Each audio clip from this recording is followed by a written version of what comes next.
So the whole prospect of Prince Charles becoming the next king of this kingdom is becoming a bit too edgy and a bit risky. And that's not just because of his occasional political opinions and views that comes out to preach us about loving and hugging trees and all the other stuff and centralizing powers, listening to the World Economic Forum, lobbyists and all that.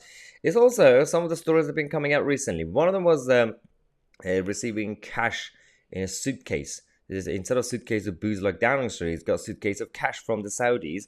Then we got another one. This time he received money from Bin Laden's brother, the family of Bin Laden, the Saudi family of Bin Laden, who are still pretty active in the world, and they have a lot of money, they have a lot of influence, especially in Saudi Arabia. Somehow they gave this guy donations, and nobody said anything. So in 2013, they met, and everything was apparently normal. Why is it that we knew that the links between the rest of the relatives and family with the Saudi state and the extremists and the crazies?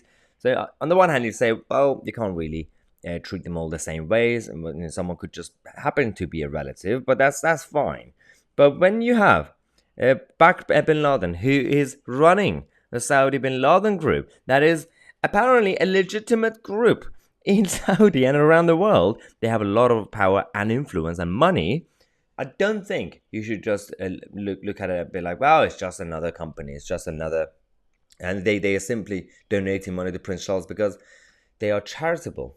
The donations are very clean money. Definitely nothing to do with potential money laundering. No. Or any dodgy dealings. No, everything's fine.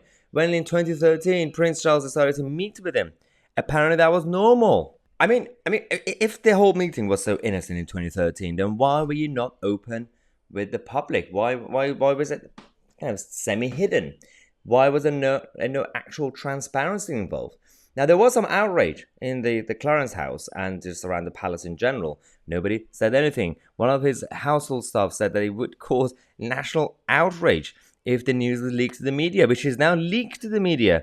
They told the prince it would not be good for anybody if, he receives money from these guys, and it's just not a good look. The issue here, do you know what was the excuse that Prince Charles had? Well, he said he would have felt that it would be too embarrassing to hand the money back to the brothers. Embarrassing? So out of social embarrassment, you receive money from dodgy people.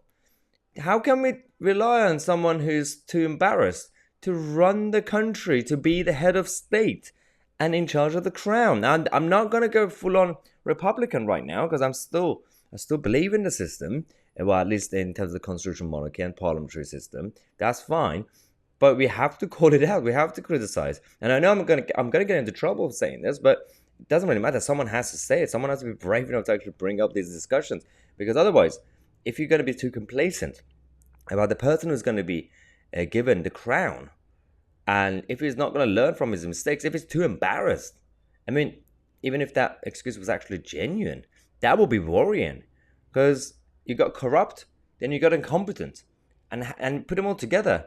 It's not a good look. Definitely not a good look. Let me know your thoughts in the comment section. We're going to continue to fight against of course, they're not just corruption, but centralization of powers and globalism. That's what we have. Our Build Back Britain merchandise. The link is in the description. Definitely get your t-shirts. Soon we're going to also introduce the dates of the upcoming Build Back Britain tour around the country. I'm Tousi, and we are the media.